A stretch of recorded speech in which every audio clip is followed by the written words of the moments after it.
പിതാവിന്റെയും പുത്രന്റെയും പരിശുദ്ധാത്മാവിന്റെയും നാമത്തിൽ ആമേൻ. പ്രമാണം. സർവശക്തനായ പിതാവും ആകാശത്തിന്റെയും ഭൂമിയുടെയും സൃഷ്ടാവുമായ ദൈവത്തിൽ ഞാൻ വിശ്വസിക്കുന്നു. അവിടുത്തെ ഏകപുത്രനും ഞങ്ങളുടെ കർത്താവുമായ ഈശോ മിശിഹായിലും ഞാൻ വിശ്വസിക്കുന്നു. ഈ പുത്രൻ പരിശുദ്ധാത്മാവിനാൽ ഗർഭസ്ഥനായി കന്യകാമറിയത്തിൽ നിന്ന് പിറന്ന് പൊന്തിയോസ് പീലാത്തോസിന്റെ കാലത്ത് പീഡകൾ സഹിച്ച് കുരിശിൽ തറയ്ക്കപ്പെട്ട് മരിച്ച് അടക്കപ്പെട്ട് പാതാളങ്ങളിൽ ഇറങ്ങി മരിച്ചവരുടെ ഇടയിൽ നിന്ന് മൂന്നാം നാൾ ഉയർത്ത് സ്വർഗത്തിലേക്ക് എഴുന്നള്ളി സർവശക്തിയുള്ള പിതാവായ ദൈവത്തിന്റെ വലതുഭാഗത്തിരിക്കുന്നു. അവിടെ നിന്ന് ജീവിക്കുന്നവരെയും മരിച്ചവരെയും വിധിക്കുവാൻ വരുമെന്നും ഞാൻ വിശ്വസിക്കുന്നു. പരിശുദ്ധാത്മാവിലും ഞാൻ വിശ്വസിക്കുന്നു. വിശുദ്ധ കത്തോലിക്കാ സഭയിലും പുണ്യവാന്മാരുടെ ഐക്യത്തിലും പാപങ്ങളുടെ മോചനത്തിലും ശരീരത്തിന്റെ ഉയർപ്പിലും നിത്യമായ ജീവിതത്തിലും ഞാൻ വിശ്വസിക്കുന്നു. ആമേൻ. സുഖസ്ഥനായ ഞങ്ങളുടെ പിതാവേ, അങ്ങയുടെ നാമം പൂജിതമാകണമേ. അങ്ങയുടെ രാജ്യം വരണമേ. അങ്ങയുടെ തിരുമനസ് സ്വർഗത്തിലെ പോലെ ഭൂമിയിലും ആകണമേ. അന്നു വേണ്ടുന്ന ആഹാരം ഇന്ന് ഞങ്ങൾക്ക് തരണമേ. ഞങ്ങളോട് തെറ്റ് ചെയ്യുന്നവരോട് ഞങ്ങൾ ക്ഷമിക്കുന്നത് പോലെ ഞങ്ങളുടെ തെറ്റുകൾ ഞങ്ങളോടും ക്ഷമിക്കണമേ. ഞങ്ങളെ പ്രലോഭനത്തിൽ ഉൾപ്പെടുത്തരുതേ, തിന്മയിൽ ഞങ്ങൾ രക്ഷിക്കണമേ. ആമേൻ. നന്മ നിറഞ്ഞ മറിയമേ, സ്വസ്തി. കർത്താവ് അങ്ങയുടെ കൂടെ സ്ത്രീകളിൽ അങ്ങ് അനുഗ്രഹിക്കപ്പെട്ടവളാകുന്നു. അങ്ങയുടെ ഉദരത്തിൻ ഫലമായി ഈശോ അനുഗ്രഹിക്കപ്പെട്ടവനാകുന്നു. പരിശുദ്ധ മറിയമേ, തമ്പുരാന്റെ അമ്മേ, പാപികളായ ഞങ്ങൾക്ക് വേണ്ടി ഇപ്പോഴും ഞങ്ങളുടെ മരണസമയത്തും തമ്പുരാനോട് അപേക്ഷിക്കണമേ. ആമേൻ. കർത്താവേ, നിന്റെ ഉന്നതമായ നാമത്തിന് സ്തോത്രം ചെയ്യുന്നു. കർത്താവേ, നിന്റെ വിശുദ്ധ പൗരോഹിത്യത്തെ മഹത്വപ്പെടുത്തണമേ. കർത്താവെ, സഭയിലുള്ള സാന്നിധ്യം പ്രകടമാക്കണമേ. 40 വർഷം ഞാൻ അർപ്പിച്ച കൃപാനയുടെ യോഗ്യതയാൽ കൃപാസ്ഥാനത്താറെ ജീവനോടെ പ്രത്യക്ഷപ്പെട്ട പരിശുദ്ധ അമ്മയുടെ മാധ്യസ്ഥത്തിലെ ഞാൻ മക്കളെ ആശീർവദിക്കുന്നു. ഈശോയെ, എവിടെയെങ്കിലും യാത്ര ചെയ്യുന്ന മുമ്പ് ഇതൊന്ന് കൂടിയിട്ട് പോണവരുണ്ട്. ഈശോയെ, അവർ മക്കളുടെ ഇന്നത്തെ മുഴുവൻ യാത്രകൾ ഞാൻ അങ്ങേക്ക് ഏൽപ്പിക്കുന്നു. അവരുടെ കണ്ണുനീര് ഉപ്പണം കർത്താവെ.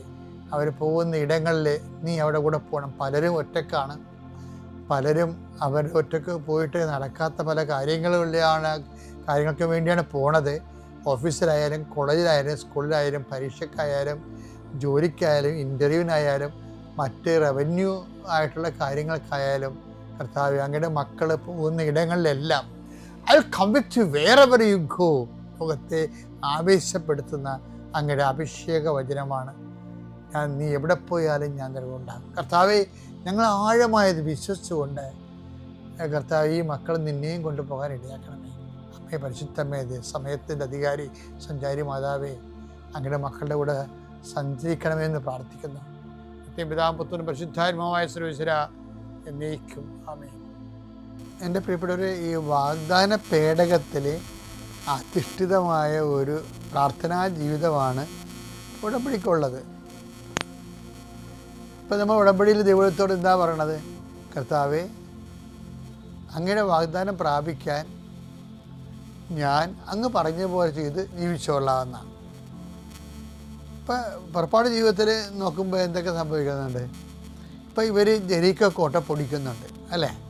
പിന്നെ ജോർദാൻ വറ്റിക്കുന്നുണ്ട്. ഈ ജെറിക്കോ കോട്ട പൊടിക്കുമ്പോഴും ജോർദാൻ വറ്റിക്കുമ്പോഴും അവിടുത്തെ താരമാരാ? വാഗ്ദാന പേടകമാണ്. വാഗ്ദാന പേടകം പുരോഹിതന്മാരുടെ തോളിലുണ്ടെങ്കിലാണ് ഈ ജെറിക്കോ കോട്ട പൊടിക്കാൻ പറ്റത്തുള്ളൂ. വാഗ്ദാന പേടകം പുരോഹിതന്മാരുടെ തോളിലുണ്ടെങ്കിലാണ് നമ്മുടെ ജോർദാൻ വറ്റിക്കാൻ പറ്റത്തുള്ളൂ. അപ്പോൾ വാഗ്ദാന പേടകത്തെ കാവുന്ന പ്രാർത്ഥനാ ജീവിതമാണ് ഉടമ്പടി. ജോഷുവ 6:4. 7 പുരോഹിതന്മാർ ആട്ടിൻ കൊമ്പ് കൊണ്ടുള്ള 7 കാഹളവും പിടിച്ച് വാഗ്ദാന പേടകത്തിന്റെ മുമ്പിലൂടെ നടക്കണം. 7-ാം ദിവസം പുരോഹിതന്മാർ കാഹളം മുഴക്കുകയും നിങ്ങൾ പട്ടണത്തിന് ചുറ്റും 7 പ്രാവശ്യം നടക്കുകയും വേണം. അവർ കാഹളം മുഴക്കുന്നത് കേൾക്കുമ്പോൾ നിങ്ങൾ ആർത്തട്ടഹസിക്കണം. അപ്പോൾ പട്ടണത്തിന്റെ മതിൽ നിലംപതിക്കും. ഇപ്പോൾ പട്ടണത്തിന്റെ മതിൽ നിലംപതിക്കുന്നതിന്റെ കാരണം എന്താണ്? ഒന്ന്, വാഗ്ദാന പേടകയുടെ തോളിലിരിക്കുന്നതും ഈ കാഹളം മുഴക്കുമ്പോൾ ഒട്ടം തള്ളിയിടുന്ന ആരാണ്? അത് കാഹളത്തിൻ്റെ സ്വരം കേട്ടിട്ടല്ല, മറിച്ച് യഹോവ തന്നെയാണ് തള്ളിയിടുന്നത്. പക്ഷേ യഹോവയുടെ വിശ്വസ്തത കാണിക്കുന്ന ജീവിതമാണ് അവർക്ക് ഉള്ളത്. ഇനി യോർദാൻ്റെ വായിച്ച് ജോഷുവ 3:14-15. തങ്ങൾക്ക് മുമ്പേ വാഗ്ദാന പേടകം വഹിച്ചുകൊണ്ട് പോകുന്ന പുരോഹിതന്മാരുടെ കൂടെ ജന ജോർദാൻ നദി കടക്കുന്നതിന് കൂടാരങ്ങളിൽ നിന്ന് പുറപ്പെട്ടു. വാഗ്ദാന പേടകം വഹിച്ചിരുന്നവർ ജോർദാൻ നദീതീരത്തെത്തി. പേടകം വഹിച്ചിരുന്ന പുരോഹിതന്മാരുടെ പാദങ്ങൾ ജലത്തെ സ്പർശിച്ചു. കൊയ്ത്തുകാലം മുഴുവൻ ജോർദാൻ കരകവിഞ്ഞൊഴുകുക പതിവാണ്. വെള്ളത്തിന്റെ ഒഴുക്ക് നിലച്ചു. അതെന്താ സംഭവിച്ചു കഴിഞ്ഞാൽ, ഈ വാഗ്ദാന പേടകം കാവുന്ന പുരോഹിതൻ ജോർദാനിൽ ചവിട്ടിയപ്പോൾ ജോർദാൻ പിളർന്ന് വെള്ളത്തിൻ്റെ ഒഴുക്ക് നിലച്ച് അവർ വാഗ്ദാന നാട്ടിലേക്ക് കടന്നുപോയി. ഇപ്പം ഇവിടെ എന്ത് സംഭവിക്കണമെന്ന് വെച്ച് കഴിഞ്ഞാൽ, ഇതാരാണ് ഇത് ജോർദാൻ വറ്റിക്കണത്? വാഗ്ദാന പേടക പ്രകാരം വിശ്വാസത്തിൻ്റെ ജീവിതവും പ്രാർത്ഥനാ ജീവിതവും ഇവർ നയിക്കുമ്പോൾ ദൈവമാണ് ജോർദാൻ പറ്റിക്കണത്. അതറിയണമെങ്കിലേ പുറപ്പാട് 14:14 കർത്താവ് നിങ്ങൾക്ക് വേണ്ടി യുദ്ധം ചെയ്യും, നിങ്ങൾ ശാന്തരായിരുന്നാൽ മതി. അതാണ്. അപ്പം കർത്താവാണ് ജോർദാൻ പറ്റിച്ചതും കർത്താവാണ് ജെറീക്കോ തകർത്തതും. അപ്പം നമ്മളെ ഉടമ്പടി എടുത്ത് വാഗ്ദാനപ്രകാരം ശാന്തമായി ജീവിക്കുമ്പോൾ ബാക്കി നമ്മുടെ അനുഭവിക്കുന്ന എല്ലാ പ്രയാസങ്ങളുടെ മേലും ദൈവിക ഇടപെടുത്തലുണ്ടാകും. ദൈവിക ഇടപെടൽ ഉണ്ടാകാൻ വേണ്ടിയാണ് നമ്മൾ ഈ ഉടമ്പടി എടുത്ത് ശാന്തമായി ജീവിക്കണത്. പിതാവിൻ്റെയും പുത്രൻ്റെയും പരിശുദ്ധ അമ്മ മാതാവ് പ്രത്യക്ഷപ്പെട്ട ഈ അൾത്താരയിൽ പ്രത്യക്ഷീകരണത്തിനെ സാക്ഷിയാക്കിയതിൽ എനിക്ക് അനുഗ്രഹം എന്നതിൽ അമ്മ മാതാവിനും ഈശോയ്ക്കും കോടാനുകൂടി നന്ദി പറയുന്നു. എൻ്റെ പേര് ശ്രീവത്സ. ഞാൻ കരുനാഗപ്പള്ളിയിൽ നിന്ന് വരുന്നു. ഇതെൻ്റെ മകൻ ശ്രീജിത്ത്. കൃപാസനത്തെക്കുറിച്ച് ആദ്യമായിട്ട് കേൾക്കുന്നത് എൻ്റെ ചേച്ചിയുടെ മകൾ മുഖാന്തനെയാണ്. അവൾ ഇവിടെ വന്ന് ആദ്യം ഉടമ്പടി എടുത്തു. എന്നതിന് ശേഷം അവൾ എൻ്റെ അടുത്ത് പറഞ്ഞു, കുഞ്ഞമ്മ വന്ന് ഉടമ്പടി എടുക്കണം, അപ്പം എല്ലാം നല്ലതായിട്ട് വരും കാര്യങ്ങളെല്ലാം എന്ന് പറഞ്ഞു. അങ്ങനെ പത്രമൊക്കെ കൊണ്ടുവന്ന് ഞാനതെല്ലാം വായിച്ചപ്പം ഓരോ സാക്ഷ്യങ്ങളൊക്കെ കേട്ടപ്പോൾ എനിക്ക് ഉടമ്പടി എടുക്കണമെന്ന് തോന്നി. ഞാൻ ആദ്യം വിചാരിച്ചത് എൻ്റെ മോൻ കല്യാണം കഴിച്ചതിന് ശേഷം 4 വർഷമായി മക്കളില്ലായിരുന്നു. അങ്ങനെ ഞാൻ വന്ന് ഉടമ്പടി എടുക്കാമെന്ന് പ്രാർത്ഥിച്ചു. അതിന് വേണ്ടിയിട്ട് ഉടമ്പടി എടുത്തുവന്ന് പ്രാർത്ഥിച്ചു. അങ്ങനെ മോളുടെ അടുത്തോട്ട് ഞങ്ങൾ കൊണ്ടുവിട്ടായിരുന്നു. പഞ്ചാബിലായിരുന്നു മോൻ, ആർമിയിൽ ജോലി. അങ്ങനെ മോളെ കൊണ്ടുവിട്ടതിന് ശേഷം ഞാൻ ഇവിടെ വന്ന് ഉടമ്പടി എടുത്തേക്കാമെന്ന് പ്രാർത്ഥിച്ചു, എൻ്റെ മോനൊരു കുഞ്ഞുണ്ടാകാൻ വേണ്ടി. അങ്ങനെ കൊണ്ടുവിട്ട് വന്നതിന് ശേഷം ഞാൻ പിറ്റേ ദിവസം ഇവിടെ വന്ന് ഉടമ്പടി എടുത്തിട്ട് ഞാനും ഉടമ്പടിയിൽ നിയോഗം വെച്ചു, എത്രയും പെട്ടെന്ന് എൻ്റെ മോനൊരു കുഞ്ഞുണ്ടാകാൻ വേണ്ടി. അങ്ങനെ 1 മാസം കഴിഞ്ഞപ്പോൾ തന്നെ എൻ്റെ മോള് പ്രഗ്നൻ്റായെന്ന് മോള് വിളിച്ചു പറഞ്ഞു. അങ്ങനെ ഞങ്ങൾക്കൊരു ആൺകുഞ്ഞിനെ തന്നു. ഇപ്പോൾ 7 മാസമായി. കുഞ്ഞിനെ കൊണ്ട് 5 മാസമായപ്പോൾ ഞങ്ങളിവിടെ വന്ന് മാതാവിൻ്റെ അടുത്ത് വന്ന് മാതാവിൻ്റെ എല്ലാ അനുഗ്രഹം വാങ്ങിച്ചുകൊണ്ട് കുഞ്ഞുമായിട്ട് പോയി. പിന്നെ അത് കഴിഞ്ഞതിന് ശേഷം അടുത്ത നിയോഗം വെച്ചത് എൻ്റെ ഈ മോന് വേണ്ടിയിട്ട്, ജോലിക്ക് വേണ്ടിയിട്ടായിരുന്നു. അവന് 1.5 വർഷം കൊണ്ട് ജോലി ഇല്ലാതെ അബുദാബിയിലായിരുന്നു ആദ്യം. അവിടെ നിന്ന് പിന്നെ ജോലി ഇല്ലാതെ വന്നിട്ട് ഇവിടെ വന്ന് നാട്ടിൽ നിൽക്കുമായിരുന്നു. അങ്ങനെ പുറത്തോട്ട് പോകണമെന്നും പറഞ്ഞ് വന്ന് അങ്ങനെ 1.5 വർഷം കൊണ്ട് ആ ജോലിക്ക് വേണ്ടി ശ്രമിക്കുകയായിരുന്നു. അങ്ങനെ ഒരുപാട് തടസ്സങ്ങളൊക്കെ ഉണ്ടായിരുന്നു. പിന്നെ ഞാൻ ഉടമ്പടി എടുത്തു. അത് മോൻ പറഞ്ഞു അമ്മ ഉടമ്പടി എടുത്താൽ മതിയെന്ന് പറഞ്ഞു. അങ്ങനെ ഞാൻ മോൻ്റെ നിയോഗം വെച്ച് പ്രാർത്ഥിച്ചു. പക്ഷേ ഒരുപാട് തടസ്സങ്ങളൊക്കെ ഉണ്ടായിരുന്നു. എൻ്റെ ഉടമ്പടിയിൽ കുറച്ച് വീഴ്ചകളൊക്കെ ഉണ്ടായി. അങ്ങനെ പെട്ടെന്ന് സാധിച്ചില്ല. പിന്നെ മോനും കൂടെ ഉടമ്പടി എടുത്ത് ഇവിടെ വന്ന് പ്രാർത്ഥിച്ച് നിയോഗം വെച്ച് പ്രാർത്ഥിച്ചതിന് ശേഷം പിന്നെ പെട്ടെന്ന് പേപ്പറുകളൊക്കെ നീങ്ങാൻ തുടങ്ങി, പെട്ടെന്ന് കാര്യങ്ങളൊക്കെ നടക്കാൻ തുടങ്ങി. അങ്ങനെ 2 മാസത്തിന് മുമ്പ് സബ്മിഷൻ കഴിഞ്ഞു. ലാക്വേയിലോട്ട് പോകാൻ വേണ്ടിയിട്ടായിരുന്നു. അങ്ങനെ സബ്മിഷൻ കഴിഞ്ഞ് ഇപ്പം മോന് ടിക്കറ്റും വിസയും എല്ലാം കിട്ടി. ഈ മാസം 11-ാം തീയതി മോൻ ലാക്വേക്ക് പോവുകയാണ്. പിന്നെ അടുത്ത സാക്ഷ്യം എന്ന് പറഞ്ഞാൽ എനിക്ക് 35 വർഷമായി മൈഗ്രെയിനായിരുന്നു. അത് ഒരുപാട് ലോകത്തിന് പോകാൻ ഡോക്ടർമാരില്ല. ഒരുപാട് അടുത്ത് പോയി ഡോക്ടർമാരുടെ TNT കണ്ട് സ്കാനിങ് തന്നെ ഒരുപാട് ചെയ്തിട്ടുണ്ട്. തലയ്ക്ക് സ്കാനിങ്ങുകൾ തന്നെ അപ്പോഴെല്ലാം അവരെല്ലാം മൈഗ്രെയിനാ, കുറച്ച് നാൾ കഴിഞ്ഞ് ഒരു പ്രായമായി കഴിഞ്ഞാൽ മാറത്തോളം എന്നൊക്കെ പറഞ്ഞു. ഒരുപാട് മരുന്നൊക്കെ കഴിച്ചു, ആയുർവേദം കഴിച്ചു, ഹോമിയോ കഴിച്ചു, എന്നിട്ടൊന്നും ഒരു കുറവില്ല. ഒരു തലവേദന വന്നു കഴിഞ്ഞാൽ മാസത്തിലൊരു 3 നാളും തലവേദന വന്നാൽ ഞാൻ 10-12 ദിവസം ഞാൻ കിടപ്പാണ് വീട്ടിൽ. ഒരു തലവേദന വന്നാൽ 4 ദിവസം ഞാൻ എണീക്കത്തില്ല, ആഹാരം പോലും കഴിക്കാതെ ഞാനങ്ങ് കിടക്കും. അത്രയ്ക്ക് കടുത്ത തലവേദനയായിരുന്നു. അങ്ങനെ ഇവിടെ വന്ന് നിയോഗം വെച്ച് ഞാൻ പ്രാർത്ഥിച്ച് മാതാവിൻ്റെ ഉപ്പും തൈലവും എല്ലാം ഇവിടുന്ന് കിട്ടിയ ഉണർച്ച വസ്തുക്കളൊക്കെ ഉപയോഗിക്കാൻ തുടങ്ങിയത് മുതൽ എൻ്റെ മൈഗ്രെയിന് ഒരുപാട് മാറ്റം ഉണ്ടായി. ഇപ്പോൾ 90% എൻ്റെ പൂർണ്ണമായിട്ടും എൻ്റെ മൈഗ്രെയിൻ മാറി. ഇപ്പോൾ അടുത്ത് ഇച്ചിരി പ്രാർത്ഥനയ്ക്ക് ഇച്ചിരി കുറവും ഉണ്ട്. എന്തായാലും കുഞ്ഞുണ്ടായതുകൊണ്ട് വീട്ടിൽ ഇച്ചിരി സമയക്കുറവുണ്ട്, പ്രാർത്ഥനയ്ക്ക് ഇച്ചിരി കുറവുണ്ട്. അതുകൊണ്ടായിരിക്കും എനിക്ക് പിന്നെ ഇടയ്ക്ക് വല്ലപ്പോഴും ഒരു തലവേദന വരും. എന്നാലും അത് ഞാൻ തൈലം ഉപയോഗിച്ച് വിശ്വാസപ്രണവം ചൊല്ലി പ്രാർത്ഥിച്ച് ഉപ്പും തേനും ഒക്കെ ഇട്ട് വെള്ളം ഒഴിച്ച് കുടിച്ച് പ്രാർത്ഥിക്കുമ്പോൾ അത് പെട്ടെന്ന് നിശേഷം അങ്ങ് മറ്റേ ഒരു തലവേദന വന്നാൽ എനിക്ക് ഗുളിക കഴിക്കാതെ ഞാൻ മാറത്തില്ല. ഒരുപാട് പെയിൻ കില്ലർ ഞാൻ കഴിച്ചതായിരുന്നു. ഇപ്പം എനിക്ക് ഇവിടെ വന്ന് ഉടമ്പടിയതിന് ശേഷം എനിക്ക് ഗുളികയെ കഴിക്കണ്ട. ഞാനൊരു തലവേദന വന്നാലും ഉടനെ തൈലം തൂത്താണ്, എൻ്റെ മാതാവിൻ്റെ തൈലം തൂത്താണ് എനിക്ക് എൻ്റെ മൈഗ്രെയിൻ പെട്ടെന്ന് 1/2 മണിക്കൂറിനകം എനിക്കങ്ങ് മാറിക്കിട്ടും. പിന്നെ അടുത്ത സാക്ഷ്യം പറയാനുള്ളത്, എനിക്ക് കുറേ വർഷങ്ങളായിട്ട് എനിക്ക് ഉറക്കമില്ലാത്ത ഒരു അസുഖമായിരുന്നു. എന്തെങ്കിലും ചെറിയ ടെൻഷൻ ഉണ്ടായാൽ പോലും ഞാൻ ഉറക്കം വരത്തില്ല എനിക്ക്. അങ്ങനെയൊക്കെയായിരുന്നു എനിക്ക് ഭയങ്കരമായിട്ട് മൈഗ്രെയിൻ ഉണ്ടായത്. അതിനുശേഷം ഇപ്പം ഇവിടെ നിന്ന് ഉടമ്പടി എടുത്തതിന് ശേഷം എനിക്ക് 1 മാസം കഴിഞ്ഞപ്പോൾ മുതൽ ഞാൻ നല്ല സുഖമായിട്ട് അന്ന് മുതൽ ഇന്ന് വരെ നല്ലതുപോലെ ഉറങ്ങും. എനിക്ക് നല്ല ഉറക്കം കിട്ടുന്നുണ്ട്. പിന്നെ ഞാൻ കാരുണ്യ പ്രവർത്തികൾ ചെയ്യുന്നത്, ഞാൻ അനാഥാലയത്തിൽ കൊണ്ടുവന്ന് ഞാൻ ഫുഡിനുള്ള അരിയും സാധനങ്ങളും പച്ചക്കറികളും ഒക്കെ വാങ്ങിച്ചു കൊണ്ട് കൊടുക്കും. അവിടെ 1-2 അനാഥാലയങ്ങളുണ്ട്. അവരെ പോയി കാണുകയും ആ രോഗികളുടെ എല്ലായിടത്തും ഞാൻ തൈലം കൊണ്ടുവന്ന് കുരിശ് വരച്ച് വിശ്വാസപ്രമാണം പ്രാർത്ഥിക്കും, എല്ലാവർക്കും സൗഖ്യം കിട്ടാൻ വേണ്ടി. പിന്നെ പത്രം കൊണ്ടുവന്ന് ഞാൻ പള്ളികളിലും ഹോസ്പിറ്റലിലും ഒക്കെ കൊടുക്കാറുണ്ട്. എല്ലായിടവും കൊണ്ടുവന്ന് പത്രം വാങ്ങിച്ച് കൊടുക്കാറുണ്ട്. ഇതുവരെ അത് മുടങ്ങിയിട്ടൊന്നുമില്ല. പിന്നെ എവിടെ വയ്യാത്ത ഏതൊരു രോഗിയെ കണ്ടാലും പോകുന്ന വഴിക്ക് റോഡ് സൈഡിലെല്ലാം കണ്ടാലും ഞാൻ അവർക്കെല്ലാം പൈസയായിട്ട് ദാനകർമ്മങ്ങളൊക്കെ ചെയ്യാറുണ്ട്. പിന്നെ പ്രാർത്ഥനകളെന്ന് പറഞ്ഞാൽ ജപമാല ഒരു ദിവസവും ഞാൻ ജപമാല ചൊല്ലാതിരിക്കത്തില്ല. എന്നും ഞാൻ ജപമാല ചൊല്ലി പ്രാർത്ഥിക്കാറുണ്ട്. പിന്നെ യാത്രകളൊക്കെ പോകുമ്പോഴായാലും ഞാൻ മിക്കവാറും കൂടുതൽ എൻ്റെ ഭർത്താവിൻ്റെ കൂടെ ബൈക്കിലും ഒക്കെയാണ് യാത്ര പോകുന്നത്, ഒത്തിരി ദൂരെ ആയാലും. അപ്പോഴെല്ലാം ഞാൻ ഏത് യാത്ര എവിടെ പോയാലും ഞാൻ ആ ബൈക്കിലിരുന്ന് തന്നെ ഞാൻ ജപമാല ചൊല്ലുമായിരുന്നു.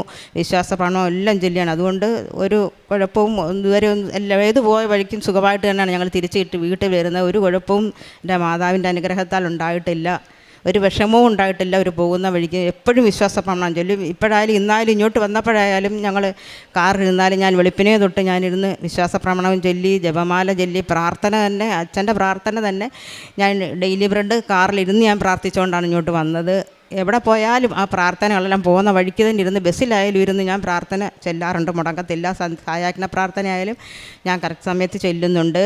ഇത്രയൊക്കെ എല്ലാ അനുഗ്രഹങ്ങൾ തന്ന് അനുഗ്രഹിച്ച ജീവിതത്തിൽ ഒരുപാട് മാറ്റങ്ങളായി. ഇപ്പോൾ പൂർണ്ണമായിട്ടും എൻ്റെ തലവേദന ഇത്രയും മാറിയപ്പോൾ തന്നെ ജീവിതത്തിൽ ഒരുപാട് മാറ്റങ്ങളുണ്ടായി. എൻ്റെ കുടുംബത്തിലുമെല്ലാം നല്ല മാറ്റങ്ങളുണ്ട്. എല്ലാവർക്കും നല്ല സന്തോഷമുണ്ട്. ഒരു കുഞ്ഞിനെയൊക്കെ തന്ന് അനുഗ്രഹിച്ചപ്പോഴത്തേക്ക് അതിലും പൂർണ്ണ സന്തോഷമുണ്ട് ഇപ്പോൾ വീട്ടിൽ.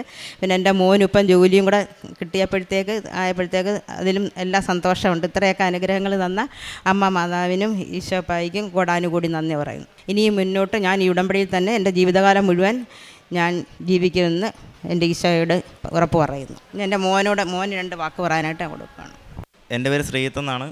അമ്മ പറഞ്ഞ പോലെ ആദ്യം ഞാൻ അമ്മയെ കൊണ്ട് ഉടമ്പടി എടുപ്പിച്ചത്. കാരണം നമ്മൾ ഇപ്പോഴത്തെ പിള്ളേരല്ലയോ, ഉഴപ്പം കാര്യങ്ങളൊക്കെ കൊണ്ടുകൊണ്ട് നമ്മൾ കറക്റ്റായിട്ട് ചെയ്യത്തില്ലെന്ന് വെച്ചിട്ട് ഞാൻ അമ്മയെടുത്താണ് ഉടമ്പടി എടുക്കാൻ പറഞ്ഞത്.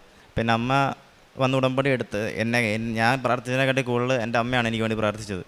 പിന്നെ അമ്മ പറഞ്ഞ പോലെ എനിക്ക് ജോലി ഉണ്ടായിരുന്നു. ആ ജോലി കളഞ്ഞിട്ടാണ് വന്നത്. കാരണം നമ്മുടെ കൂട്ടുകാരൻ്റെ വാക്ക് കേട്ട് പുറത്തോട്ട് പോകാനുള്ള ആഗ്രഹം കൊണ്ടാണ് ഞാനത് നഷ്ടപ്പെടുത്തിയിട്ട് വന്നത്. ഇവിടെ വന്നിടയ്ക്ക് ഒന്നും ശരിയാവുന്നില്ല, തടസ്സങ്ങളായിരുന്നു. 1-2 വർഷമായിട്ട് ഞാൻ നാട്ടിലുണ്ടായിരുന്നു. ഒരു റിജക്ഷനും കാര്യങ്ങളും എല്ലാം വന്ന് ഞാൻ ഇവിടെ 16/7/2025 ഉടമ്പടി എടുക്കുന്നത്. എനിക്കിപ്പോൾ VFSൻ്റെ ഡേറ്റ് വന്നത് ജനുവരി 27 ഇപ്പം ഇന്നലെയാണ് പോയി ഞാൻ ടിക്കറ്റ് മേടിക്കുന്നത്. ഞാൻ അതുകൊണ്ട് ഇവിടെ വന്ന് അമ്മയെടുത്ത് നന്ദി പറയിട്ട് പോകാൻ വേണ്ടിയാണ് ഒന്ന് അച്ഛനെ കാണുമായിരുന്നു. എൻ്റെ ജീവിതത്തിൽ ഉണ്ടായ മാറ്റം ഉടമ്പടി എടുത്തതിന് ശേഷമാണ് എൻ്റെ ജീവിതത്തിൽ മാറ്റം ഉണ്ടായതും എനിക്കിപ്പോൾ ജോലി ശരിയായതും. ഞാനിപ്പോൾ 11-ാം തീയതിയാണ് ഞാൻ പോകുന്നത്. പിന്നെ ഞാൻ അമ്മ പറഞ്ഞ പോലെ തന്നെ ഞാനും അമ്മയും കൂടെ പോയാണ് അനാഥാലയത്തിൽ ഫുഡ് കൊടുക്കാനും അരിയും സാധനങ്ങളും എല്ലാം വാങ്ങിച്ചു കൊടുക്കാറുണ്ട്. പത്രം ഹോസ്പിറ്റലുകളിൽ കൊണ്ട് കൊടുക്കാറുണ്ട്. എന്നെക്കൊണ്ട് പറ്റുന്ന സഹായങ്ങൾ ഞാൻ ചെയ്യാറുണ്ട്. ഞാൻ ലാറ്റ്വിയയിലോട്ടാണ് ഞാൻ പോകുന്നത്. എല്ലാത്തിനും നന്ദിയുണ്ട്. അനുഗ്രഹങ്ങൾ തന്ന മാതാവിനും നന്ദി. വരണ്ട ഭൂമിയിൽ ജലവും ഉണങ്ങിയ നിലത്ത് അരുവികളും ഞാൻ ഒഴുക്കും. നിന്റെ സന്തതികളുടെ മേൽ എൻ്റെ ആത്മാവും നിന്റെ മക്കളുടെ മേൽ എൻ്റെ അനുഗ്രഹവും ഞാൻ വശിക്കും. യെശയ്യാ പ്രവാചകന്റെ പുസ്തകം 44 അധ്യായം 3 വചനമാണ്. ദൈവം നമ്മുടെ ശൂന്യതയിൽ നിന്ന് സമൃദ്ധിയിലേക്ക് നയിക്കുന്ന ഒരു ദൈവമാണ്. വരണ്ട ഭൂമിയിലെ ജലവും ആത്മീയമായി ക്ഷീണിച്ചിരിക്കുമ്പോൾ നമ്മുടെ ജീവിതത്തിൽ കൃപയും ഉണങ്ങിയ വരണ്ട നിലത്ത് അരുവികളും തുറന്നു തരുന്ന ഒരു ദൈവമാണ് നമ്മുടെ കൂടെയുള്ളത്. നിരാശയിൽ പ്രത്യാശയും ഉടമ്പടിയിൽ ദൈവം തൻ്റെ കൃപയുടെ ജലമാണ് നമ്മിലേക്ക് ഒഴുക്കുന്നത്. വരണ്ട ജീവിതത്തിൽ അനുഗ്രഹങ്ങൾ നിറയുമ്പോഴും പ്രശ്നങ്ങളിൽ ആത്മീയ ഉണർവും ഉടമ്പടിയിൽ മാത്രം നാം ലഭിക്കുന്നതാണ്. ഓരോ സാക്ഷ്യങ്ങളിലും മനസ്സിലാക്കുന്നതും അതുതന്നെയാണ്.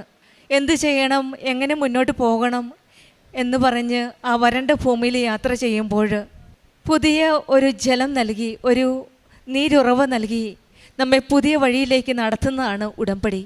ഒരു പുതിയ അരുവി തന്നെയാണ് നമുക്ക് വേണ്ടി ഒഴുകി തരുന്നത്.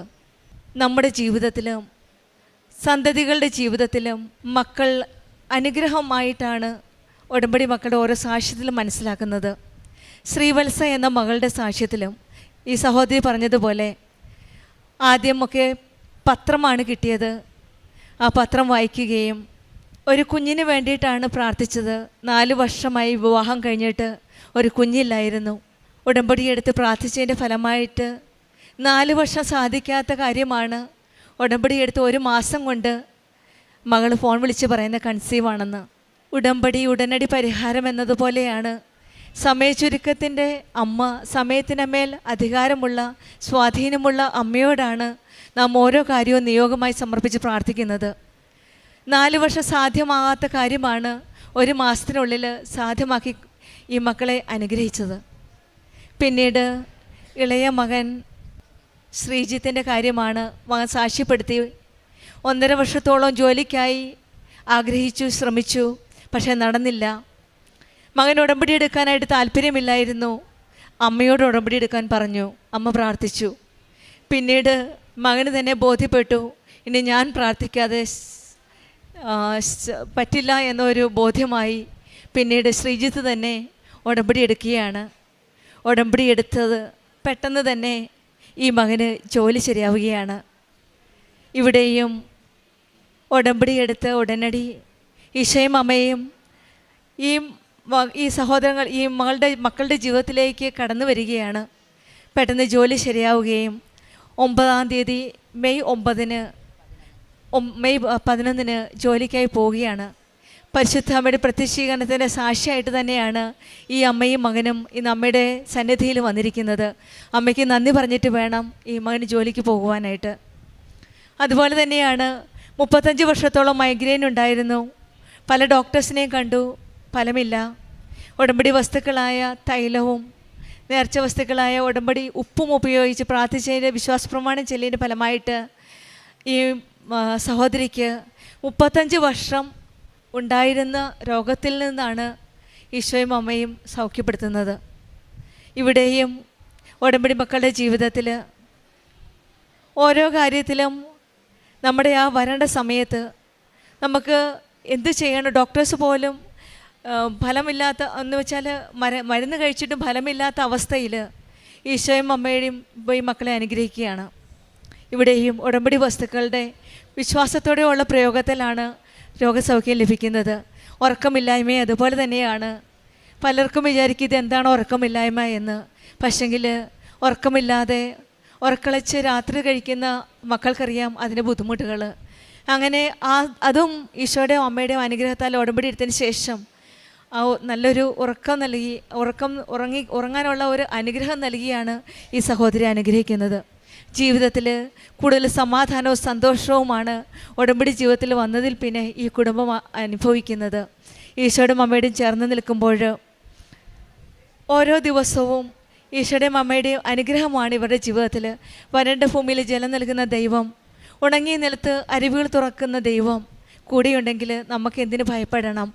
ജീവിതത്തിൽ വരേണ്ട നിമിഷങ്ങളിൽ നമ്മുടെ ജീവിതത്തിലും നമ്മുടെ ഓരോ പ്രശ്നങ്ങളും പ്രതിസന്ധികളുമെല്ലാം ഈശോയുടെ കരങ്ങളിൽ സമർപ്പിച്ച് നമുക്കും പ്രാർത്ഥിക്കാം.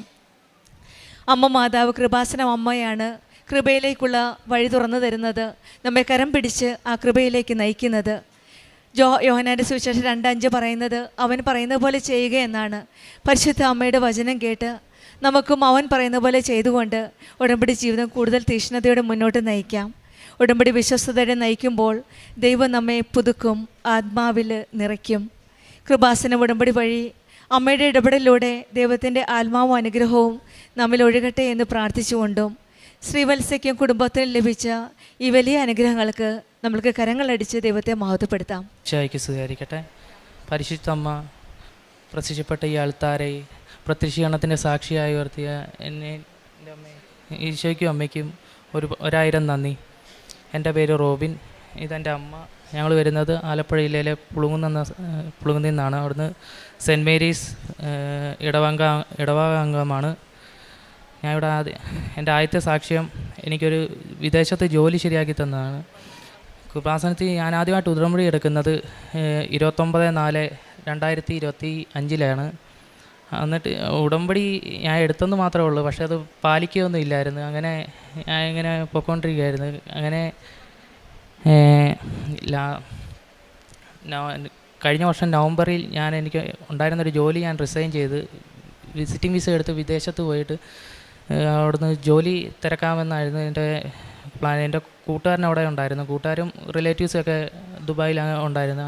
അപ്പോൾ അവരുടെ മുഖേനയാണ് ഞാനിങ്ങനെ വിസിറ്റിംഗ് വിസ എടുത്ത് വരാമെന്നൊക്കെ പറഞ്ഞ് ആലോചിച്ചിരുന്നത്. അപ്പം നവംബറിൽ ജോലി റിസൈൻ ചെയ്ത് ഡിസംബറിലേക്ക് വിസിറ്റിംഗ് വിസ എടുക്കാമെന്ന് പറഞ്ഞിരുന്നു. അപ്പം ടിക്കറ്റ് റേറ്റ് കൂടുതലായതുകൊണ്ട് ജനുവരിയിലേക്ക് എടുക്കാമെന്ന് വിചാരിച്ച് അങ്ങനെ ജനുവരിയിലേക്ക് എടുക്കാൻ വേണ്ടി ഇരുന്നപ്പം പിന്നെയും ജനുവരിയിലേക്ക് എടുക്കാൻ വേണ്ടി ഇരുന്നപ്പോഴായിരുന്നു കൂട്ടുകാരൻ പറഞ്ഞത് ഫെബ്രുവരി മാസമൊക്കെ ആകുമ്പോൾ അവിടെ നോയമ്പ് തുടങ്ങും, ആ സമയത്ത് ഹയറിംഗ് ഒന്നും കാണത്തില്ല. അങ്ങനെ ഞാൻ മാർച്ച് അവസാനത്തിലേക്ക് വിസ എടുക്കാമെന്ന് പറഞ്ഞിരിക്കുന്നപ്പോഴായിരുന്നു യുദ്ധം തുടങ്ങിയത്. പിന്നെ എനിക്ക് ഒന്നും പറ്റുന്നില്ല. എനിക്ക് വേറെ ഓപ്ഷൻ ഇല്ലാതായി. ഉള്ള ജോലി ഞാൻ നഷ്ടപ്പെടുത്തി. എനിക്ക് പിന്നെ ഞാൻ നാട്ടിൽ വേറെ ജോലി അന്വേഷിക്കാൻ നോക്കി, പക്ഷെ ഒന്നും ശരിയാകുന്നില്ല. ഇങ്ങനെ വിഷമിച്ചൊക്കെ ഇരിക്കുമ്പോഴായിരുന്നു എൻ്റെ അമ്മ എന്നോട് പറഞ്ഞത്, നീ ഉടമ്പടി എടുത്തിട്ട് അത് പാലിക്കുന്നുണ്ടോ എന്നൊക്കെ ചോദിച്ചത്. ഞാൻ പിന്നെ ഉടമ്പടി എടുത്തത് മാത്രമേ ഉള്ളായിരുന്നു, അത് ഒന്നും അങ്ങോട്ട് നടത്തിയിരുന്നു. ഞാൻ പിന്നെ ഉടമ്പടിയിൽ അങ്ങ് സജീവമാകാൻ തുടങ്ങി. അങ്ങനെ ഒരു ദിവസം ഞാൻ ഇൻസ്റ്റാഗ്രാമിൽ ഇങ്ങനെ റീൽ കണ്ടുകൊണ്ടിരുന്നപ്പോൾ ഒരു ആഡ് കണ്ട്. അങ്ങനെ ഒരു ജോബ് ഇൻ്റർവ്യൂവിൻ്റെ ആയിരുന്നു. അതിൽ അപ്ലൈ ചെയ്തത് ഞാൻ ദുബായിലേക്കുള്ളതായിരുന്നു. അതിൽ അപ്ലൈ ചെയ്ത് അപ്പോൾ അവരെന്നെ ഇങ്ങോട്ട് കോൺടാക്റ്റ് ചെയ്ത്, അതൊരു ഏജൻസി ആയിരുന്നു എറണാകുളത്തുള്ള. അപ്പോൾ ഓൺലൈൻ ഇൻ്റർവ്യൂ ആയിരിക്കും ഉണ്ടാകുന്നതെന്ന് പറഞ്ഞ് ഞാനും എൻ്റെ ഒരു കൂട്ടുകാരനും ഉണ്ടായിരുന്നു.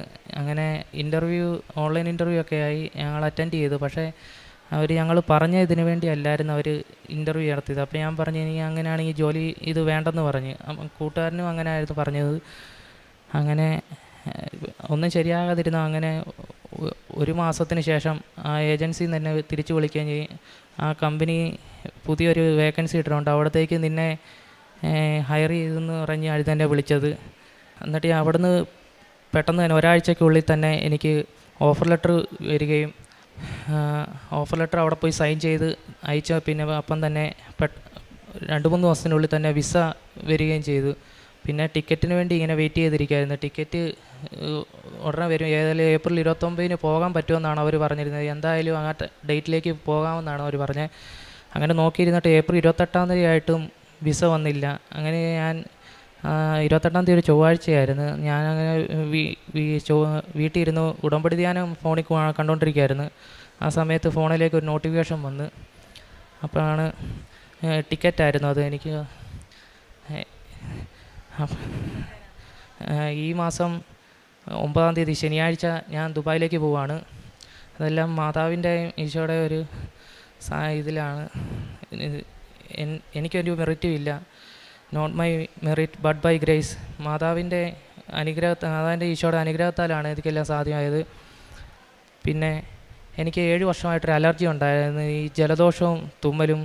അത് ഞാൻ കുറേ ആശുപത്രികളിലൊക്കെ കാണിച്ചു നോക്കി, എന്നിട്ടും ഒരു മാറ്റമൊന്നും ഇല്ലായിരുന്നു. അങ്ങനെ ഞാൻ ഇവിടുത്തെ ഉടമ്പടി വസ്തുക്കൾ ഉപയോഗിച്ച് വിശ്വാസപ്രമാണം ചൊല്ലി ഉടമ്പടി തൈലം മൂക്കിലൊക്കെ പുരട്ടി ഒക്കെ പ്രാർത്ഥിച്ചു.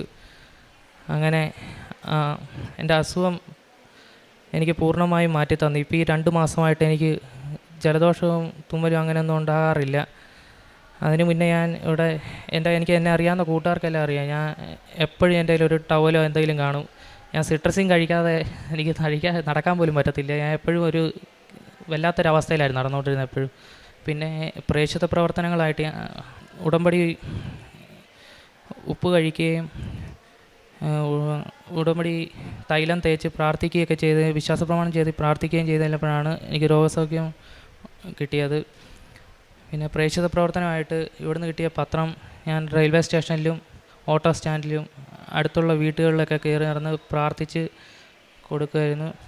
പിന്നെ കാരുണ്യ പ്രവർത്തനങ്ങളായിട്ട് ഞങ്ങളുടെ പരിസരത്ത് തന്നെയുള്ള ചുറ്റുവട്ടങ്ങളിലുള്ള രോഗികളുടെയൊക്കെ വീടുകൾ സന്ദർശിക്കുകയും എന്നെക്കൊണ്ട് കഴിയുന്ന സഹായങ്ങളൊക്കെ അവർക്ക് ചെയ്യുകയും ചെയ്യും. പിന്നെ വഴിയിലൊക്കെയുള്ള യാചകർക്കും എന്നെക്കൊണ്ട് പറ്റുന്ന രീതിയിലൊക്കെ ഞാൻ പൈസ കൊടുത്തും അല്ലാതെയുമൊക്കെ ഞാൻ സഹായം ചെയ്യുമായിരുന്നു. ആത്മീയമായിട്ട് എനിക്ക് ഉടമ്പടിയിൽ വന്നതിലൂടെ എനിക്ക് ആത്മീയമായിട്ട് കൂടുതൽ വളരാൻ പറ്റി. ഞാൻ നേരത്തെ ഞായറാഴ്ചകളിൽ മാത്രമേ ഞായറാഴ്ചകളിൽ മറ്റേ കടവുള്ള ദിവസങ്ങളിലൊക്കെ ആയിരുന്നു പള്ളിയിൽ പോയിക്കൊണ്ടിരുന്നത്.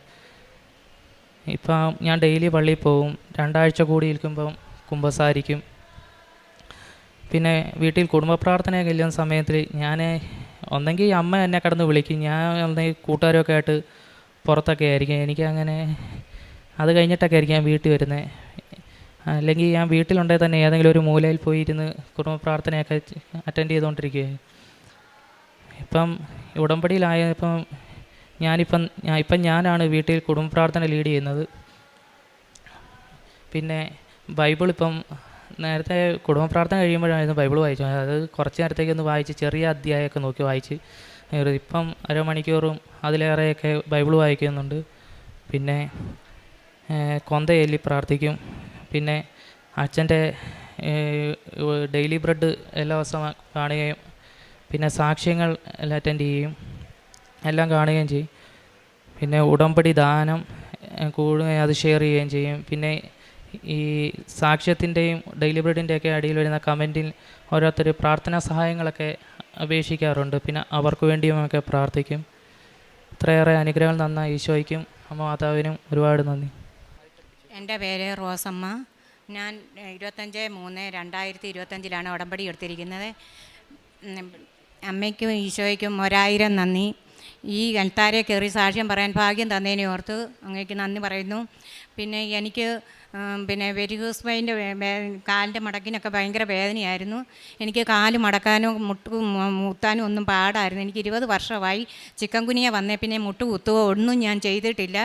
ഈ ഒരു വർഷം ഞാൻ ഈ ഉടമ്പടി ഈ മാർച്ച് 25-ാം തീയതി ഞാൻ ഉടമ്പടി എടുത്ത അന്ന് തൊട്ട് അതിൻ്റെ പിറ്റേ ദിവസം എനിക്ക് ഈ വലതുകാലം ഞാൻ ബാൻഡേജ് ഇട്ടുകൊണ്ടാണ് ഇവിടെ ഉടമ്പടി എടുക്കാൻ വന്നത്. അത് കഴിഞ്ഞ് പിറ്റേ ദിവസം എനിക്ക് ഒരു ബുധനാഴ്ച എൻ്റെ കാലിൻ്റെ കാലിലും ഭയങ്കര വേദന, അവിടെയും ഞാൻ ബാൻഡേജ് ഇട്ടു. അന്നേരം രാത്രി ഞാൻ കടന്നുറങ്ങുന്ന സമയത്ത് മാതാവ് എൻ്റെ അടുത്ത് വന്നേച്ച് പറഞ്ഞു, നീ 2 കാലിലെ ബാൻഡേജ് ഊരിക്കള, എന്നിട്ട് നീ നിലത്തിറങ്ങി മുട്ട് കുത്താൻ പറഞ്ഞു. അന്ന് തൊട്ട് ഇന്ന് വരെ ഞാൻ മുട്ട് കുത്തുന്നുണ്ട്. 20 വർഷമായി ഞാൻ മുട്ട് കുത്തിയിട്ട്. അന്ന് തൊട്ട് ഇന്ന് വരെ ഞാൻ മുട്ട് കുത്തുന്നുണ്ട്. പിന്നെ ആത്മീയമായിട്ട് ഞാൻ ഒത്തിരി ദിവസവും ഞാൻ പള്ളിയിൽ പോകും.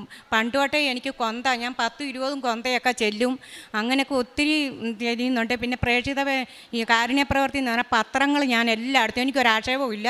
അന്ന് തൊട്ട് ഇന്ന് വരെ ഞാൻ സ്റ്റാൻഡിലും എല്ലാം ഞാൻ കൊടുക്കും. പിന്നെ പള്ളികളിലെല്ലാം കുർബാന കഴിയുന്ന അവിടെ എല്ലാം ഞാൻ കൊടുക്കും.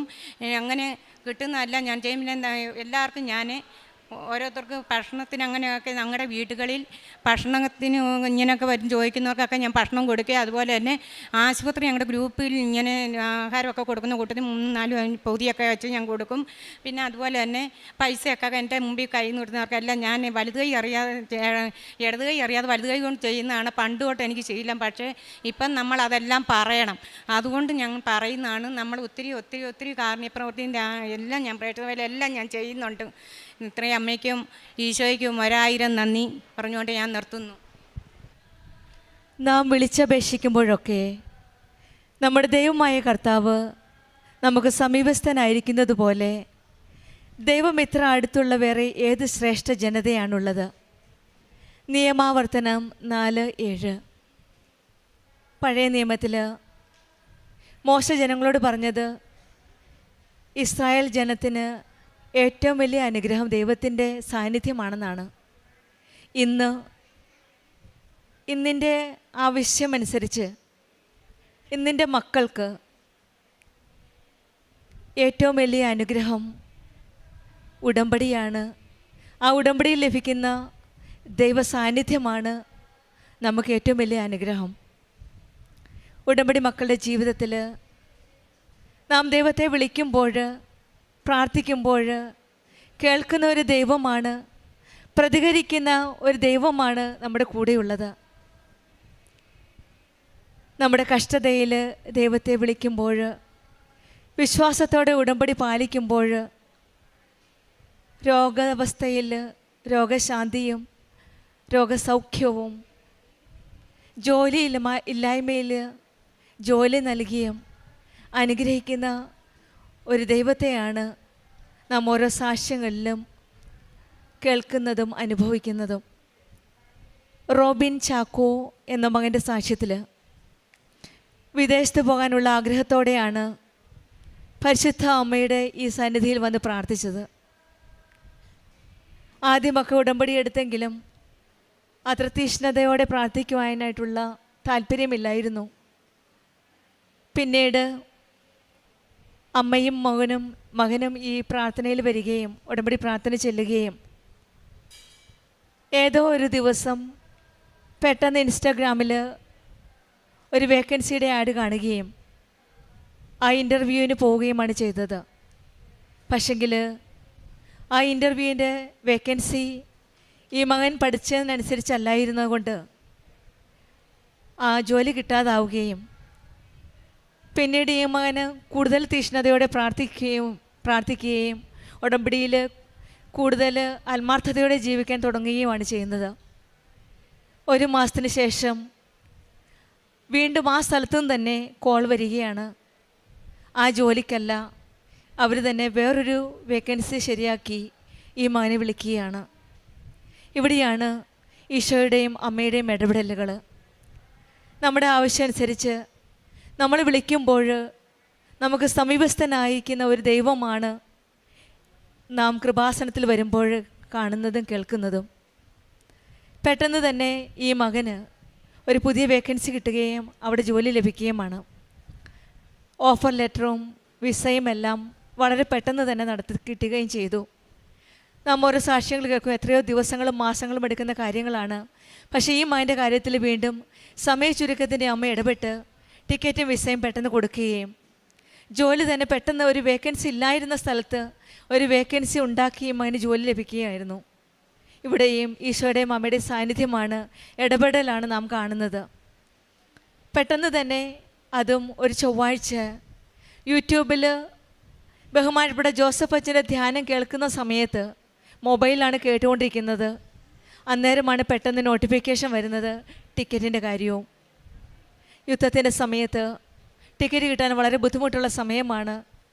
പക്ഷെങ്കിൽ ഈ മകന് ആ ചൊവ്വാഴ്ച ദിവസം അച്ഛൻ്റെ ധ്യാനം കേട്ടുകൊണ്ടിരിക്കെ നോട്ടിഫിക്കേഷൻ വരികയാണ്. 9th മെയ്യിൽ ടിക്കറ്റ് കിട്ടിയതും കൺഫേംഡ് ടിക്കറ്റാണ്. വളരെ സ്ലോ ആയിട്ടാണ് ഈ മകൻ ഈശോയിലേക്ക് അടുക്കുന്നത്.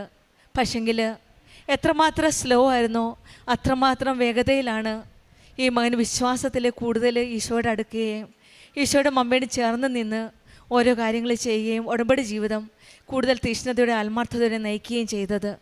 അതിൻ്റെ ഫലമായിട്ട് പെട്ടെന്ന് തന്നെ ഈശോ അമ്മ ഇടപെട്ട് ഈ മകൻ പറഞ്ഞതുപോലെ not by merit but by grace, ദൈവത്തിൻ്റെ ഒരു വലിയ കൃപയാണ് ഈ മകന് ആ ജോലി ലഭിച്ചതെന്നാണ് മകൻ സാക്ഷ്യപ്പെടുത്തുന്നത്. അതുപോലെ തന്നെയാണ് 7 വർഷത്തോളം ഉണ്ടായിരുന്ന അലർജി പല ഹോമിയോ ഇംഗ്ലീഷ് മരുന്നിൽ കഴിച്ചെങ്കിലും ഫലമൊന്നും ഉണ്ടായിരുന്നില്ല. പിന്നീട് നേർച്ച വസ്തുക്കളായ ഉടമ്പടി തൈലവും ഉടമ്പടി ഉപ്പും തേനും ഉപയോഗിച്ചതിൻ്റെ ഫലമായിട്ട് വിശ്വാസ പ്രമാണം ചൊല്ലി പ്രാർത്ഥിച്ചതിൻ്റെ ഫലമായിട്ട് 7 വർഷം പറ്റാതെ ഫലമില്ലാതിരുന്ന ട്രീറ്റ്മെൻറ്റും ഈശോയുടെയും അമ്മയുടെയും കാൽക്കൽ വന്ന് കണ്ണീരോടെ പ്രാർത്ഥിച്ചപ്പോൾ ഉടമ്പടി വസ്തുക്കൾ ഉപയോഗിച്ചതിൻ്റെ ഫലമായിട്ട് ഈ മകന് പൂർണ്ണമായിട്ട് രോഗസൗഖ്യം ലഭിക്കുകയാണ്. അമ്മയുടെ കാര്യം അതുപോലെ തന്നെയാണ്. വെരിക്കോസിൻ്റെ അസുഖം ബാൻഡേജ് ഇട്ടു. പ്രാർത്ഥിച്ചപ്പോൾ പരിശുദ്ധ അമ്മ തന്നെയാണ് ഈ മകളോട് പറയുന്നത്, സഹോദരിയോട് പറയണത്, ബാൻഡേജ് അഴിച്ചു മാറ്റി. പിന്നീട് മുട്ടുകുത്താൻ സാധിക്കുകയും പ്രാർത്ഥിക്കാൻ സാധിക്കുകയും ആ രോഗത്തിൽ നിന്ന് പൂർണ്ണമായിട്ട് രോഗസൗഖ്യം ലഭിക്കുകയുമാണ് ചെയ്തത്. ഈശോയുടെ അമ്മയോടും ചേർന്ന് നിൽക്കുമ്പോൾ, നാം വിളിച്ചപേക്ഷിക്കുമ്പോഴൊക്കെ നമ്മുടെ ദൈവമായ കർത്താവ് നമുക്ക് സമീപസ്ഥനാണ്. ഉടമ്പടി മക്കളുടെ ജീവിതത്തിൽ ഓരോ സാക്ഷ്യങ്ങളിൽ നാം മനസ്സിലാക്കുന്നത് നമ്മളൊരു ശ്രേഷ്ഠ ജനതയാണെന്നും നമുക്ക് സമീപസ്ഥനായ ഒരു ദൈവമാണ് നമ്മുടെ കൂടെയുള്ളതെന്നും നമ്മെ സംരക്ഷിക്കുന്ന, നമ്മെ കരം പിടിച്ച് മുന്നോട്ട് നയിക്കുന്ന കൃപാസനം അമ്മയാണ് നമ്മുടെ കൂടെയുള്ളതെന്നും എന്ന് നമുക്ക് മനസ്സിലാക്കുമ്പോഴാണ് നമ്മുടെ ജീവിതത്തിൽ പുതിയ വഴികൾ തുറന്നു നൽകുന്നത്. ഈ മകൻ്റെ ജീവിതത്തിൽ ഈശോയുടെ നമ്മുടെ അടുത്തെറിഞ്ഞപ്പോൾ പുത്തൻ വഴികൾ തുറന്നു കൊടുക്കുകയായിരുന്നു. ഈ മകൻ പ്രത്യേകമായിട്ടൊരു കാര്യം പറഞ്ഞത്, ഞാൻ ഓരോ സാക്ഷ്യം കേൾക്കുമ്പോൾ സാക്ഷ്യത്തിൻ്റെ ആ അടിയിൽ ഓരോ മക്കളും പ്രാർത്ഥന റിക്വസ്റ്റ് ഇടുന്നുണ്ട്, ഞാൻ ആ മക്കൾക്ക് വേണ്ടി പ്രാർത്ഥിക്കാറുണ്ട് എന്നാണ്. പലപ്പോഴും നാം പല സാക്ഷ്യങ്ങളും കേട്ടിട്ടുണ്ട്. പക്ഷേങ്കിൽ ഈ മകന് പ്രത്യേകമായിട്ട് പ്രാർത്ഥിക്കുന്നത് ടെസ്റ്റിമണി, അതായത് സാക്ഷ്യങ്ങളുടെ കീഴിൽ വരുന്ന ഓരോ മക്കളിടുന്ന പ്രാർത്ഥന റിക്വസ്റ്റ് കേൾക്കുമ്പോഴും കാണുമ്പോഴും ഈ മകൻ അവർക്ക് വേണ്ടി പ്രാർത്ഥിക്കുകയാണ്. നമ്മൾക്ക് വേണ്ടി മാത്രമല്ല, ഉടമ്പടി മക്കൾ മറ്റുള്ളവർക്ക് വേണ്ടി പ്രാർത്ഥിക്കുമ്പോഴാണ് നമ്മുടെ കാര്യങ്ങൾ ഈശോയുടെ അമ്മയുടെ കരങ്ങളിലേക്ക് വിട്ടുകൊടുത്തിട്ട് നാം മറ്റുള്ളവരുടെ കാര്യങ്ങൾ ശ്രദ്ധിക്കുമ്പോഴും മറ്റുള്ളവർക്ക് വേണ്ടി പ്രാർത്ഥിക്കുമ്പോഴും, ജോസഫ് അച്ഛൻ പലപ്പോഴും പറയാറുണ്ട്, ഉടമ്പടി ചൊല്ലുന്നതല്ല ചെയ്യുന്നതാണ് എന്നാണ്. ഈ മകന് ചൊല്ലുന്നതിനോടൊപ്പം ചെയ്യുകയാണ്, മറ്റുള്ളവരുടെ കാര്യങ്ങൾ അന്വേഷിക്കുകയും മറ്റുള്ളവരുടെ കാരുണ്യപ്രവർത്തികൾ ചെയ്യുകയും, പക്ഷേ ഏറ്റവും കൂടുതൽ മറ്റുള്ളവർക്ക് വേണ്ടി പ്രാർത്ഥിക്കുകയാണ്. സ്വന്തം കാര്യമെല്ലാം ഈശോയുടെ കരങ്ങളിൽ ഏൽപ്പിച്ചിട്ട് മറ്റുള്ളവർക്ക് വേണ്ടി പ്രാർത്ഥിക്കുകയും കൂടിയാണ് ചെയ്യുമ്പോൾ നമ്മുടെ ജീവിതത്തിൽ ഈശോയും അമ്മയും നമ്മൾ ഏൽപ്പിച്ചു കൊടുക്കുന്ന കാര്യങ്ങൾ നമ്മുടെ ശ്രേഷ്ഠ ജനതയായിട്ട് നമ്മളെ മാറ്റുകയാണ്. നമ്മുടെ കൂടുതൽ നമ്മൾ സമീപസ്ഥനായ ഒരു ദൈവത്തിൻ്റെ സാന്നിധ്യം മനസ്സിലാക്കാൻ നമുക്ക് സാധിക്കട്ടെ എന്ന് നമുക്ക് പ്രാർത്ഥിക്കാം. റോബിൻ ചാക്കോയ്ക്കും കുടുംബത്തിന് ലഭിച്ച എല്ലാ അനുഗ്രഹങ്ങൾക്കും നമ്മൾക്ക് കരങ്ങളടിച്ച് ദൈവത്തെ മഹത്വപ്പെടുത്താം.